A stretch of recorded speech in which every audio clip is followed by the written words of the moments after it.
जय श्री राम। विश्वामित्र जी ने श्री रामचंद्र जी को राजा शगर के 60,000 पुत्रों की उत्पत्ति कैसे हुई, ये रहस्य उन्हें बताया। अयोध्या में राजा शगर नाम से प्रसिद्ध एक धर्मात्मा राजा राज्य करते थे। उन्हें कोई पुत्र नहीं था। वे पुत्र प्राप्ति के लिए सदा उत्सुक रहते थे। विदर्भ देश की राजकुमारी केसनी राजा शगर की ज्येष्ठ पत्नी थी। वह बड़ी धर्मात्मा और सत्यवादिनी थी। राजा शगर की दूसरी पत्नी का नाम सुमति था। वह अरिष्ट नेमि कश्यप की पुत्री तथा गरुण की बहन थी। महाराज शगर अपनी दोनों पत्नियों के साथ हिमालय पर्वत पर जाकर भृगु प्रस्थ वड़ नामक शिखर पर तपस्या करने लगे।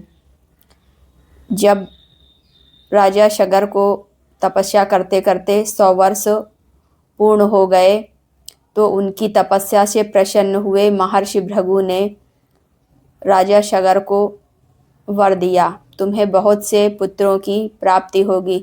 तुम्हारी एक पत्नी तो एक ही पुत्र को जन्म देगी जो वंश परंपरा का विस्तार करने वाला होगा, तथा तुम्हारी दूसरी पत्नी 60,000 पुत्रों की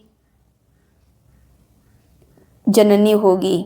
महात्मा भृगु जब इस प्रकार कह रहे थे, उस समय दोनों रानियों ने हाथ जोड़कर ऋषि भृगु को प्रणाम किया और उनसे कहा, हे ब्राह्मण, किस रानी के एक पुत्र होगा और कौन सी रानी 60,000 पुत्रों की माता होगी? हम दोनों यह सुनना चाहती हैं। उन दोनों रानियों की बात सुनकर के धर्मात्मा भृगु ने कहा, तुम लोग यहाँ अपनी इच्छा प्रकट करो। तुम्हें वंश चलाने वाला एक ही पुत्र प्राप्त हो अथवा महान, बलवान, यशस्वी एवं अत्यंत उत्साही बहुत से पुत्र चाहिए। इन दोनों वरों में से किस वर को कौन सी रानी ग्रहण करना चाहती है? भृगु मुनि का यह वचन सुनकर के ज्येष्ठ रानी केसनी ने राजा शगर के वंश चलाने वाले एक ही पुत्र का वर ग्रहण किया। गरुण की बहन तथा राजा शगर की दूसरी पत्नी सुमति ने 60,000 यशस्वी पुत्रों को जन्म देने का वर प्राप्त किया। इसके बाद राजा शगर ने महर्षि भृगु की परिक्रमा करके उनके चरणों में मस्तक झुकाया और अपने नगर को प्रस्थान किया। कुछ काल के पश्चात बड़ी रानी केसनी ने शगर के औरस पुत्र अस्मज को जन्म दिया। छोटी रानी सुमति ने तुमी के आकार का एक गर्भ पिंड उत्पन्न किया। उसको फोड़ने से 60,000 बालक बाहर निकले। उन्हें घी से भरे हुए घड़ों में रखकर धाइयाँ उनका पालन पोषण करने लगी। धीरे धीरे जब बहुत दिन बीत गए तब वे सभी बालक युवावस्था को प्राप्त हुए। इस तरह दीर्घ काल के पश्चात राजा शगर के 60,000 पुत्र बड़े हो गए।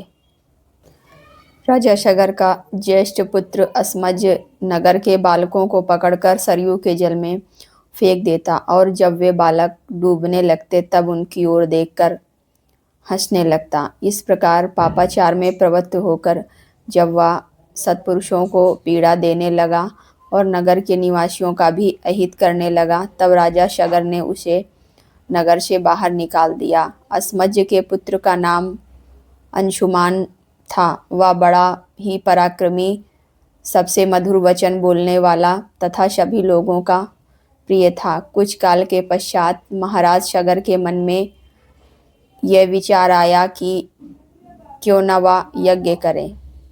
अगर आप लोगों को मेरा वीडियो अच्छा लगे तो इसे लाइक करें और मेरे चैनल्स को सब्सक्राइब करें और वीडियो को ज़्यादा से ज़्यादा लोगों तक शेयर करें ताकि मैं आपके लिए और वीडियोज़ लेकर आती रहूं।